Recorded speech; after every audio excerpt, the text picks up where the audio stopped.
Lady Colin Campbell, I have to say, I am just totally cracking up and finding it hilarious.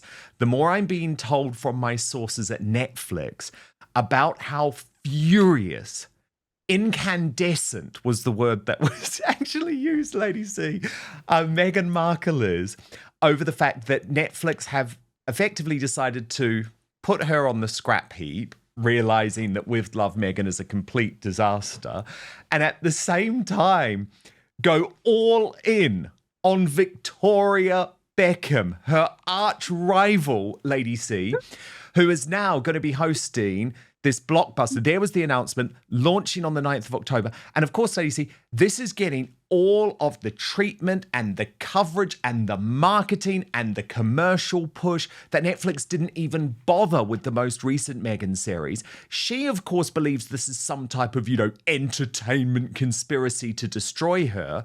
But isn't the reality, Lady C, that Netflix have just realized that people are much more interested in Victoria Beckham and she has much more hope of becoming a big star for them who's actually going to deliver subscriptions than Meghan ever will? If you're enjoying what we're doing here on Outspoken, please consider joining our thriving community over on Substack, www.outspoken.live. You can sign up completely for free, but Substack is so important to me. It is a free speech platform. It protects me from big tech cancellation. Plus, you get to communicate directly with me. Head on over www.outspoken.live, enter your email address and sign up today. Oh, absolutely. I mean, it's as obvious as the nose on your or my face. The Beckhams are actually genuine stars. I think that Victoria's dress line, her dress house, is a massive money guzzler that isn't really a success. But they can afford to keep that vanity project going, and they have been doing so. And it gives her, a sort of raison d'etre that's aside from being Mrs. David Beckham, and keeps her relevant in terms of the fashion industry. And as long as they can keep that going, she has valid professional qualifications, as does he. And of course, the fact that he is now pretty close to the king and representing the king's trust in various ways. And they are received at the palace in a way that Harry and Meghan aren't. And I mean, it's actually... It's funny as well. It is. The whole thing is hilarious. It was actually, look, it was a masterstroke. It was a PR masterstroke. And Lady C, we know that these games are played behind the scenes at the palaces between the households. We always have. But in this case, Lady C, William and his court at Kensington Palace and Charles and his court at Buckingham Palace were completely aligned on the fact that, okay, Harry and Meghan have gone. We need a younger couple who are well respected, but also household names and well loved. And they mutually realized the obvious answer was David and Victoria Beckham, who get on very well with both Camilla and Catherine, have done for some years. And of course, what is so galling for Prince Harry about this is that they also used to get on well with Harry and Meghan until Victoria Beckham made these totally outlandish claims that Meghan Markle was leaking stories about her to the tabloid press. Now, I mean, Lady C, I was executive editor. You've got it the wrong way around, Dan. You've got it the wrong way around. Oh, what did I say? You said Victoria. It was Meghan who said Victoria was leaking. Yes, sorry. Yes, exactly. Meghan said that Victoria was leaking the stories. And it's like, are you insane? Like, Meghan... it's the biggest leak on the planet, as we know, but she was trying to say that Victoria was leaking negative stories about her. It was nuts. And then Harry went over to the Invictus Games and ignored David Beckham, who had taken 2 of his children to Sydney. It was one of the biggest PR own goals in a very long time. But again, it makes all of this so much more sweet, I think, because we know that there's a wink, wink, nudge, nudge going on all the time between the royals and Victoria and David, who know that they are fulfilling the role and the glamour that would have been taken in the past by Harry and Meghan. I think it's beautiful to see. But also, let's not forget that Meghan is supposedly advising Nicola Peltz Beckham Yes. in Brooklyn. So, because she knows what it's like to be on the outs with a powerful family and blah blah blah. So there's that going on as well. That uh you know anybody with a conscience and scruples would think, excuse me, you do not take advantage of family estrangements and do it publicly. Yet Meghan and Harry have done precisely that, inviting the young Beckhams around and leaking that Meghan is giving Nicola the benefit of her wisdom. Let me show you how to be a proper bitch. Just let me show you. I know, it's like, if there's one person you should not be listening to, oh my God. It's a joke. But I mean, the whole thing, all of this is so bizarre, but it's fabulous entertainment. And it really is entertaining. It is very entertaining, Lady C. But look, I've got to ask you about Tina Brown. Because she is obviously someone who is considered, Lady C, I guess, one of the doyens of royal reporting, in part because of her time, her very successful era when she was the editor of Vanity Fair, and Vanity Fair was the be-all and end-all, and alongside Anna Wintour, she obviously got to know Princess Diana, and they were considered friends. And obviously she ran some of those very famous images, those Testino images of Princess Diana. But lately, Lady C, she has really been turning the screws on the royal family and leading the charge against Prince William and for Prince Harry. And this week in particular, she wrote about Prince Harry's new gambit in her Substack and is like full on backing Harry over William. And given she's so influential, especially in the American media, Lady C, if it's okay, I just wanted to take you through some of what she said and get you to respond. So she said of his tour this week, Prince Harry does Prince Charming. At last, Prince Harry has got it right, which is bad news for the Prince of Wales. After 5 years of exuding the wrath and spouting therapeutic gibberish, the Ginger Whinger finally realised that all the royals have to do to win public opinion is zip around the UK and smile, watching Harry's high gusto balloon sword fight with a sweetly gratified disabled 9-year-old girl at the Wild Child Awards in London, and the dance moves he busted at the Children in Need community recording studio in Nottingham, brought a shaft of royal optimism to a country whose national motto should be, "It will be ready in 6 weeks." As Harry's buoyant photo ops duelled with Prince William and Kate's engagements for press coverage this week, you had to ask, who would you rather hang with? The tigger-like Duke of Sussex or sober-appropriate William? And infinitely perfect Kate taking tea and cake with a cooing chapter of one of Queen Elizabeth's most beloved but groaningly square charities, the Women's Institute. Probably more fun was to be had at the King's diverting house party at Balmoral, where His Majesty and Camilla entertained such national treasures as glamorous ad-fab fossil Joanna Lumley and rollicking human rights barrister Baroness Helena Kennedy, who kicked off the traces by not conforming to the tartan dress code. Harry's own reset, a positivity campaign he hopes will endear him to his still estranged father and a negative British public, came with a new unexpected gambit, a contribution from his own bank account of £1.1 million to the Children in Need project. It cannily unleashed for William the uneasy question of what exactly the 43-year-old Prince William is doing with the £23 million a year he gets from the Duchy of Cornwall.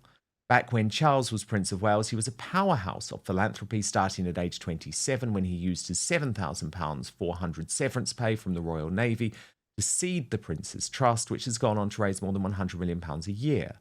Without wishing to be churlish, I can't help pointing out that William's annual Earthshot prize of £1 million, covered by sponsors to 5 promising innovators in the climate change space, is a little underwhelming. But perhaps I am now too American. I am used to such big dick largesse. Now, I'm sorry, Lady C. I actually take real issue with this, but I think the thing I take most issue with, but I'll let you respond, but is this idea that we all want to be hanging out with the man-child that is Prince Harry. You know, I would argue this is a 40-something who still thinks he's a teenager. He hasn't developed. He hasn't matured. And there was nothing fun about that sword fight, Lady C. He literally was doing it. Did you see it? Meghan posted the video. He was doing it for a few seconds. He heard the camera flashes. The moment they stopped, he walked off. He didn't give a damn about the young girl. He wanted to give the image to the media. And by the way, and I don't want to slag off these people, Lady C, but the only people hanging out with him at Wellchild was Ed-listers like Peter Andre, lovely guy, and Kimberly Walsh, formerly of Girls Aloud. So I just don't really know if Tina Brown has got her analysis of Harry's trip right.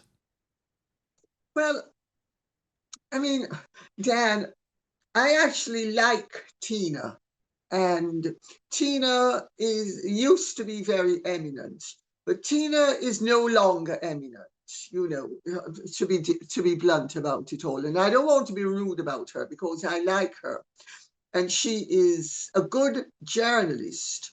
But Tina is having to reconcile having been very woke, having been very positive about Meghan and Harry, having been totally on side with the Black Lives Matter movement and how Black women of such a dark complexion as Meghan that you couldn't see her at night unless the lights were on brightly, and all of that rubbish that they went on with, when of course Meghan is more fair-skinned than her sister Samantha, but so I'm trying to make the point that it's all absolute claptrap and rubbish that she was coming up with. And she did this for a period of years until it became untenable. And when she wanted to start this Substack, she realized that she needed to come up with a new shtick. So Tina is having to reconcile having been both pro-Nazi and pro-Jewish, let's put it that way, pretty irreconcilable. And she catches herself between two stools pretty regularly. And I think an awful lot of that is what is going on, because Tina is trying to keep herself relevant, and she has come late to a game that other people are already very well established in, including you and, dare I say it, me. And Tina doesn't have the following that either you nor I So if you begin to look at it from that point of view, the reason why she's shilly-shallying and falling between two stools, and she's damning William and Catherine with faint praise, but she's making sure she praises them, because Tina is very adept at keeping in with the powers that be. And so I think if you consider the source, you realize what's really going on. And quite frankly, you can flicker off the way we flick off lint. Sorry. Yes. Well, I do get what you're saying. There was some interesting news, though, Lady C, in terms of the relationship between William and Charles. And what's interesting is she actually says it's worse now between William and Charles than it is between Harry and Charles. So again, I want to get your take on this, but this is her reporting. But first, we've been told our whole lives that wrinkle creams were the easiest way to look younger. Now, one doctor says that's nothing but old news. According to Dr. John Lake, the world-renowned Beverly Hills beauty expert, most wrinkle fixes on the market are actually nothing but glorified moisturizers. They hardly make a dent on your appearance. Some can even be harmful to your skin, he said. Now, recently, Dr. Lake has focused his attention away from mainstream cosmetic practices. Why? So that he can pursue a revolutionary anti-aging breakthrough, one that some experts say could empty the wallets of the cosmetic industry. He says it's almost like Photoshop for your face, and you may even be mad after seeing how easy it is to visibly erase your wrinkles from view. His personal clients have dubbed his new do-it-yourself technique the age rewinder method because it can take years or even decades off your appearance in under 2 minutes. So in light of this amazing breakthrough, Dr. Lake has released a step-by-step video to the public. It is free and uninterrupted, where he outlines exactly how to use this simple solution from home. And he says if this helps even one person look younger or feel more confident, he will be thrilled knowing he helped. The video's gone viral. It started on Facebook. There's been well over 2 million views now. And I mean, women all around the world, thousands of women actually, are reporting they look decades younger. One commented, "Best results of anything I've used. I can't believe how well this works. I'll never stop using this. I don't understand how it works, but the results are great. Thank you." So you can find out more about this yourself right now at bhmd1.com/outspoken, or just click on the link in the description box below. That's probably easy, but let me repeat the address: bhmd1.com/outspoken. Dr. Lake does ask one thing from his viewers. If watching the video helps you look and feel younger than you have in years, then please share it with your friends and loved ones, because together we have the power to help as many women reclaim a youthful look as possible. So go watch the video right now at bhmd1.com/outspoken, or just click on the link in the description box below. But now, back to the show. She says, while the British press obsesses over the question of a Harry-Charles reunion getting warmer or a Harry-William rapprochement not going to happen, the king is, I am told, and remember she does have lots of establishment royal sources, currently less irritated with the prodigal Harry than he is with his elder son and heir. Somehow William's parenting dedication always seems couched as a tacit criticism of the king's own paternal deficiencies. And after 5 confirmed family vacations in the past 7 months, William's first week back diary pulsated with 2 items: a father-daughter excursion to a Women's World Cup pool match and a stroll through the Natural History Museum's new gardens. Charles, despite his battle with cats, has carried out official engagements on 175 days during the past 12 months. And Lady C, this is the new attack line. Have you noticed this? And it's clearly now being briefed out, I believe, from Buckingham Palace. I'm just going to say it, that because we saw it in all of the attack pieces that were running in the Daily Mail over the past couple of weeks that we've already discussed. And it misses the point that William has made it clear, Lady C, he's not going to do the whole competition over engagement numbers. That's not where he thinks the royal family needs to go. And you can either argue with that or not, but he wants to do fewer engagements, but make a bigger impact. Well, yes, but he's made that absolutely clear that that is his stance. And I think, Dan, we need to be very careful of who's briefing whom and why and how and what the objectives are. It's the Harry and Meghan camp would love to have as much division perceived, and hopefully they will end up sowing as much as they can between Charles and William. And that would be an answer to their prayers. But it's also an answer to the media's prayers. And it's an answer to Tina's prayers. It could even be an answer to your and my prayers if we were so inclined. But the fact of the matter is, my understanding is that there are elements recurring with the Charles and William relationship as occurred with the Queen and Charles in the last decade of her reign, where the heir in line is being is being incorporated and is being listened to and is being, to an extent, deferred to. Now, of course, at the moment, you know, well, there's no way of dancing around it, so I'll come straight out and say, for a long time, the press have said that William and Catherine are lazy, and they would like to continue to be able to say that they're lazy. The fact that William and Catherine have had a very tough year and that she is not out of the woods yet, which is what people seem to forget. But also, I suspect Tina knows quite a bit about the state of Catherine's health and would love to be able to pry that jaw open so that she and many of her cohorts can run with all of the contents of that jaw.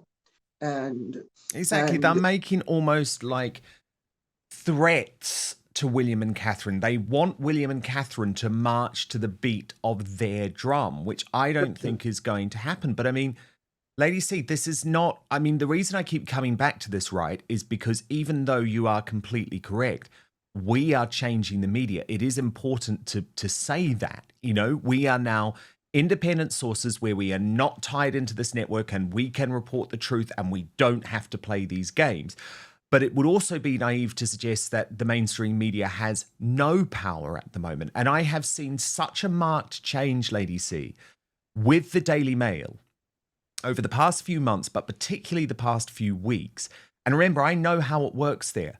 These columns are only commissioned if the editor is wanting to make a point. And at the moment, the editor of the Daily Mail is wanting to make a very clear point.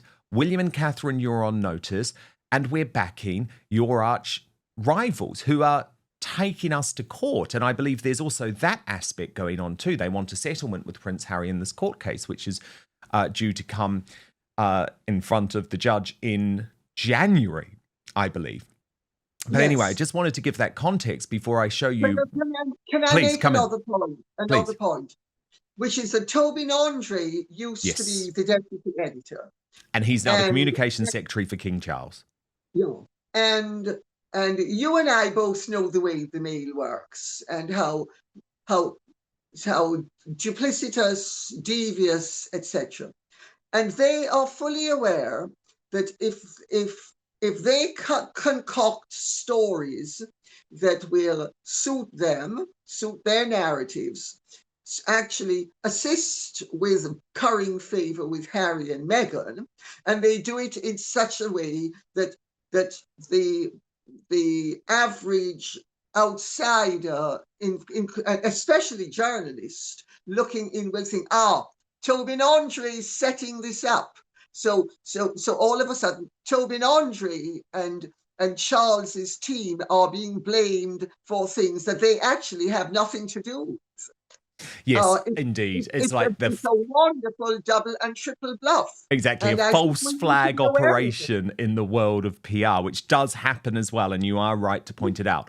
But what I would say, Lady C, though, is that right now this coverage is purposeful, because look at how within hours, this literally happened within 2 hours of that meeting earlier this week between Harry and King Charles. Liz Jones, who is one of those attack dogs used by the Daily Mail editor, was sent out with this column, and this was the column which was driving their narrative.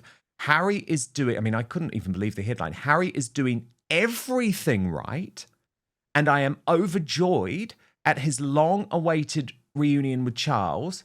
Now mean William needs to get off his high horse. And she said, haven't we all been praying for this? I mean, no, absolutely not. I don't think there's probably a human being in the United Kingdom, apart from maybe Chris Shipp and Charlotte Griffiths and Omid Scobie, who have been praying for this. And the editors, the present editors, of the Daily Mail. You're actually, in fact, Dan, you're proving my point. As you're bringing this up, I didn't even know about this, but as you're proving my point, they it's a brilliant operation on behalf of Associated Newspapers to end up, and they are ending up dropping the King or Prince William in it, or both of them at the same time, which is going to curry favor with Harry as well and cause jubilation at Montecito. I mean, you talk about double and triple bluffing, but it's a brilliant exercise. And you and I both know how the Mail works. And but it's interesting that to an outsider looking in, they think, oh well, maybe Tobin Andre is briefing and to boost the King and put pressure on William, when in fact it's an in-house job from the Mail. Well, yes. That's my take on it. Yes, but what's interesting to me, Lady C, and this is where I do believe there is some coordination, is that the attack lines, or as they're described in the industry, the talking points that are being used by Tina Brown and Liz Jones are eerily similar. So obviously two people can have the same thoughts, but this is all quite interesting to me. So within this column, Lady C, and again, this is Liz Jones, not Tina Brown, but very, very similar. She writes, the firm lacks imagination and awareness. Compare Harry, tireless open shirt at the Blast Injury Studies visit Wednesday. Harry's banter is spontaneous, priceless.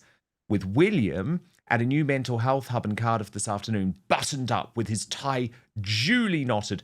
This is ruling by numbers, not emotion and instinct. Well, I'm sorry, Lady C, I actually would much rather have William's approach, if I'm honest. But you see what I'm saying? This is very coordinated. And then she just finishes. Let me just read out the end of the column. She says, I so hope the King did the right thing and welcomes Harry back into the fold, that the ginger nut returns to the US beaming from ear to ear. In just this one visit alone, it seems Harry is doing everything right.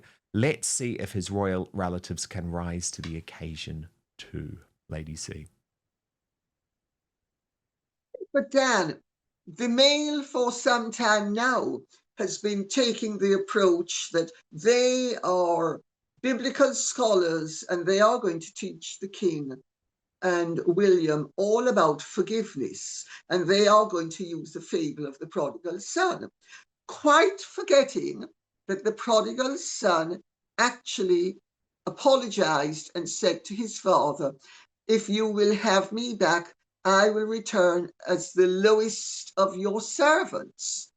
Harry has evidently privately sort of apologized, but that's not the same thing, and he's only done it recently. And but of course it suits all the publications to have Peter fighting against Paul. They love it, setting one side off against the other. It's perfect. And I don't think that there's necessarily great coordination so much as sharks know how to swim and know how to attack sea lions. And both in terms of this scenario, both Tina and Liz Jones are sharks, and William and Catherine, and to an extent, Charles and Camilla are sea lions, and they're going to go, let's devour them. And it makes for great copy. It makes for great copy. I know. And it has everybody talking, including us. Yes, that's true. But my God, I just feel like we don't need good copy so much that we want to welcome Prince Harry back into the fold. But fascinating insight as ever from Lady Colin Campbell. And of course, if you do want so much more of our Royal Uncancelled after show, in fact, twice the length of the discussion that you've just seen, then do sign up to my Substack, www.outspoken.live. paid monthly or annual members get first access to the Royal Uncancelled after show Monday to Friday with no advertising whatsoever, but you can watch it live or on demand.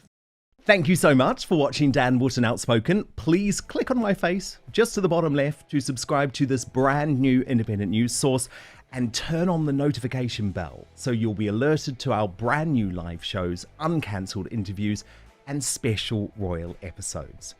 Outspoken is also now available as a podcast, so you can listen to the show every weekday on the go, wherever you are.